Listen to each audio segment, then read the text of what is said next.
आप चमन देवी केस के बारे में तो जानते ही होंगे। वो केस जिसमें एक पत्नी ने अपने पति को घर के अंदर ही टाइल्स के नीचे दफन कर दिया।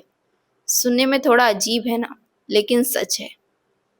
आखिर ऐसा क्या हुआ था उस दिन कि चमन देवी को ऐसा कदम उठाना पड़ा, और कैसे चमन देवी ने इस पूरे केस को अंजाम दिया, आज की इस क्राइम स्टोरी में हम जानेंगे। इस क्राइम को अंजाम देने के लिए चमन देवी के साथ कौन कौन शामिल था, आज हम इसे डिटेल में जानेंगे। ये स्टोरी है नाला सोपारा की, जहाँ पर लोग छोटे छोटे घरों में बड़े बड़े सपने लेकर रहते हैं। कुछ बिल्डिंग्स में तो कुछ स्लम एरियाज में। इन्हीं स्लम एरियाज में से एक चौल में रहते थे 35 साल के विजय चौहान अपनी पत्नी कोमल चौहान उर्फ चमन देवी और 7 साल के बेटे के साथ। बाहर से देखने में ये फैमिली बिल्कुल नॉर्मल फैमिली की तरह लगती थी, लेकिन घर के अंदर 4 दीवारों में दोनों के बीच धीरे धीरे दूरियां बढ़ रही थी। विजय चौहान और कोमल चौहान की शादी लगभग 10 साल पहले हुई थी। पहले शुरुआती दिनों में तो सब कुछ ठीक था, लेकिन धीरे धीरे दोनों के बीच तनाव बढ़ने लगा और रिश्ते कमजोर होने लगे थे।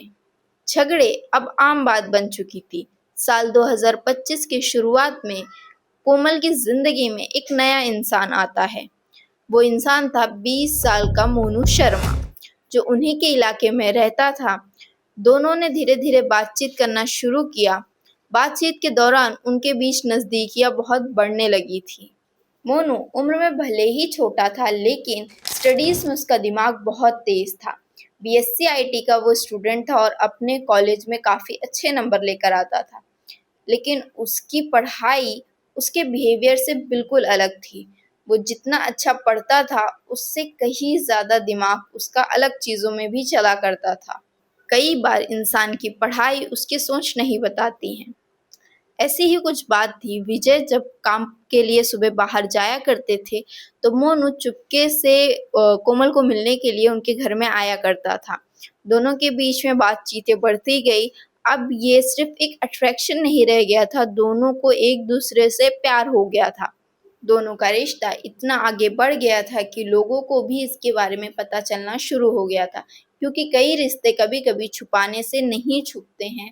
और ऐसा ही कुछ हुआ एक दिन, जब विजय चौहान ने अपनी बीवी का मोबाइल चेक किया। मोबाइल चेक करने के बाद उन्हें उसमें चैट्स, प्राइवेट फोटोज और वीडियोस मिले, जिसके बाद चमन देवी और विजय चौहान के बीच में काफी झगड़े भी हुए। इस झगड़े के बाद कोमल चुप नहीं बैठने वाली थी। उसने ठान लिया था कि अब मुझे विजय से अलग होना है। लेकिन अलग होने का उसने इतना खतरनाक रास्ता ढूंढा था, जो शायद विजय को भी नहीं पता था कि ये इस हद तक जा सकती है। अलग होने के तो कई रास्ते थे, जैसे कि वो तलाक भी ले सकती थी या फैमिली मेंबर से बात करके अलग भी हो सकती थी, लेकिन उसने कुछ अलग ही प्लान कर रखा था। इसके बाद कोमल ने मोनू को फ़ोन किया। फ़ोन करने के बाद दोनों ने प्लान बनाया, चैट्स के थ्रू, कॉल के थ्रू, विजय को अपने रास्ते से हटाने का। दोनों का प्लान दोनों को इतना परफेक्ट लग रहा था, जो शायद हर अपराधी को लगता है, और यहीं हर अपराधी से गलती हो जाती है, क्योंकि हर प्लान परफेक्ट नहीं होता। विजय के भाई अजय और अखिलेश कई दिनों से विजय को कॉल करने की कोशिश कर रहे थे, लेकिन बार बार कॉल बंद ही बता रहा था। इसलिए वो तंग आकर उसके घर चले जाते हैं। घर पर सिर्फ उन्हें कोमल मिलती है। जब वो कोमल से पूछते हैं कि भैया कहाँ हैं, तो वो बोलती है कि शायद उनका कॉल इसलिए बंद आ रहा है क्योंकि वो कुर्ला गए हुए हैं काम से। वो उनकी बात पे विश्वास कर लेते हैं बिना किसी शक के। विश्वास करते भी क्यों नहीं, क्योंकि वो उनकी भाभी ही थी। लेकिन धीरे धीरे दिन बीतते जाता है और कॉल फिर भी बंद आ रहा होता है, और विजय का भी कोई पता नहीं चलता है। तब एक दिन अजय उसके वर्क प्लेस पर जाता है। वहां पर जाते ही पूरी कहानी पलट जाती है, क्योंकि वहां पता चलता है कि विजय तो बहुत दिन पहले ही काम छोड़कर जा चुका है। ये बात सुनते ही अजय एकदम दंग रह जाता है, क्योंकि कोमल ने कहा था कि वह काम से कुर्ला गया है और उसने तो काम ही छोड़ दिया है। मतलब यहाँ कुछ तो भी बहुत बड़ा गलत हो रहा है। ये अजय को एहसास हो जाता है। करीब एक हफ्ते बाद दोनों भाई फिर से विजय के घर जाते हैं, लेकिन इस बार कोमल वहां नहीं थी। पड़ोसियों से बातचीत के दौरान उन्हें पता चलता है कि कोमल 2 दिन से दिखाई नहीं दी है। ये बात सुनते ही उनका डर और शक दोनों गहरा जाता है। दोनों भाई विजय के घर में जाते हैं ताकि कोई सुराग मिल जाए और तभी उनकी नजर पड़ती है नए टाइल्स पे। घर आउट हुआ रात को, मैं आया, रूम खोजबीन किया मैं तो देखा उसमें 2x2 का 3 टाइल्स लगी थी। तो मैं दिमाग लगाया 2x2 का 6 फुट हो गया लंबाई। तो डाउट हुआ तो मैं अपने भाई को लिवा के आया, सबको मतलब जमा किया। फिर वो मैं एक खुदाई चालू करवाया इधर, तो उसमें खोदे वो लोग, मेरे भाई का गंजी दिख गया। तो मैं बेहोश हो गया, तब से मैं रोने लगा। का एक हिस्सा अलग है और बाकी फर्श सेम है। पूरे कमरे में सिर्फ एक हिस्सा ऐसा था जहां पर नई टाइल्स लगी हुई थी। कुछ अजीब था, उन्हें कुछ अजीब लगा। फिर उन्होंने उस टाइल्स को हटाना शुरू किया और जैसे जैसे खुदाई शुरू हुई, टाइल्स हटना शुरू हुई, जमीन के नीचे वो जाते गए, वैसे वैसे एक खतरनाक बदबू पूरे कमरे में फैलने लगी। ऐसी खतरनाक बदबू थी जो इंसान के रूह को कपा दे। उन्हें लग रहा था कि शायद कुछ ऐसा खतरनाक दफन है इस जमीन के अंदर जो उन्हें बहुत गहरा सदमा पहुंचाने वाला है। उन्होंने पुलिस को भी इन्फॉर्म कर दिया था इस चीज के बारे में। खुदाई के दौरान पुलिस भी वहां मौजूद थी। जब खुदाई पूरी हुई तब उसमें प्लास्टिक में लिपटी विजय चौहान की लाश बरामद हुई। विजय चौहान की लाश देखने के बाद पूरा इलाका दहशत में आ गया था। पूरा इलाका सन्न हो गया था कि ये कैसे हो गया। लोग इस केस की तुलना दृश्यम मूवी से करने लगे थे, क्योंकि यहाँ भी लाश को ऐसी जगह गाड़ा गया था जहाँ कोई सोच नहीं सकता था। लेकिन यहाँ पर अपराधी से एक गलती हो गई, वो ये थी कि उसने नई टाइल्स का उपयोग किया था और नई टाइल्स की वजह से उसका पूरा राज खुल गया। घटना को अंजाम देने के बाद कोमल अपने बहन के घर जा चुकी थी, मोनू और अपने बच्चे को लेकर। लेकिन वो कितनी दूर तक भाग सकती थी। लाश मिलने के अगले ही दिन मोनू और कोमल दोनों को पुणे से गिरफ्तार कर लिया गया। उनके साथ बच्चा भी था। इंट्रोगेशन के दौरान और भी एक अजीब चीज नोटिस हुई। जब पूछताछ की गई मोनू और कोमल से, तो मोनू कहता कि मैंने सब कुछ अकेले किया है, मैंने ही विजय को मारा है, इसमें कोमल का कोई हाथ नहीं, मेरी ही गलती है।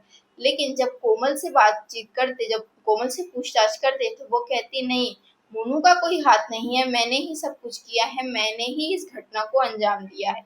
मतलब दोनों एक दूसरे को बचाने की पूरी कोशिश कर रहे थे।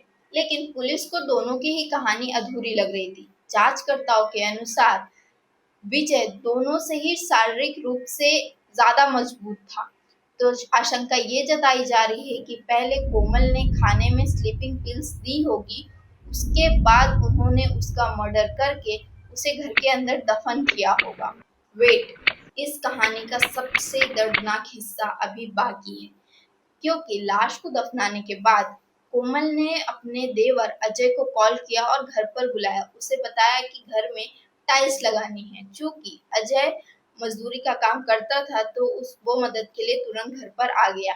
उसने उनसे पूछा भी कि ये खुदाई किस लिए की गई थी। तब कोमल ने उसे कहा, बाथरूम ब्लॉकेज के लिए तुम्हारे भैया ने खुदाई करवाई थी, अब इस पर टाइल्स लगवानी है। उसे शक भी नहीं हुआ। वो जिस जगह टाइल्स लगा रहा था उसे अंदाजा भी नहीं था कि उसी के नीचे उसके भाई की लाश दफन है। जांच में एक और बात सामने आई। पुलिस के मुताबिक ये मर्डर केस सिर्फ अफेयर का ही नहीं था, बल्कि पैसों की लालच भी थी। क्योंकि विजय ने कुछ दिनों पहले ही इंश्योरेंस क्लेम किया था, जिस पर कोमल की नजर थी और कोमल चाहती थी कि मैं और मोनू इन्हीं पैसों से अपनी नई जिंदगी की शुरुआत करें। इसीलिए मर्डर करने के बाद भागते वक्त कोमल ने विजय का फोन भी लिया था ताकि वो बैंक अकाउंट का एक्सेस रख सके। लेकिन उसका प्लान ज्यादा दूर तक नहीं चल पाया। इस केस ने सिर्फ लोगों को शॉक ही नहीं किया, बल्कि लोगों के अंदर एक अनकंफर्टेबल सवाल को भी पैदा कर दिया है कि क्या लोग अपने प्यार में इतने अंधे हो सकते हैं कि एक शादीशुदा जिंदगी को खत्म करने की ओर बढ़ जाएं, अपने ही पति की हत्या कर दें। या फिर कुछ लोग इतने खतरनाक होते हैं कि मौका मिलते ही अपना असली चेहरा दिखा देते हैं। क्योंकि हत्या करना एक अपराध है, लेकिन हत्या करने के बाद उसी घर में दफनाकर सामान्य रूप से रहना, ये एक क्रूरता नहीं बल्कि इंसान का सबसे डरावना स्वरूप है। आप सभी से निवेदन है कि अगर आपको अपने लाइफ में कोई इंसान नहीं पसंद है तो उसकी हत्या मत कीजिए। उससे अलग होने के कई तरीके हैं, आप डिवोर्स भी ले सकते हैं, आप उनसे दूर भी जा सकते हैं, लेकिन किसी की जिंदगी छीनना बहुत बड़ा अपराध है। अगर ये वीडियो आपको अच्छी लगी हो तो इस वीडियो को ज़्यादा से ज़्यादा शेयर करें और हमारे चैनल को सब्सक्राइब करें ताकि आप तक सच्ची क्राइम की स्टोरीज पहुंचती रहें।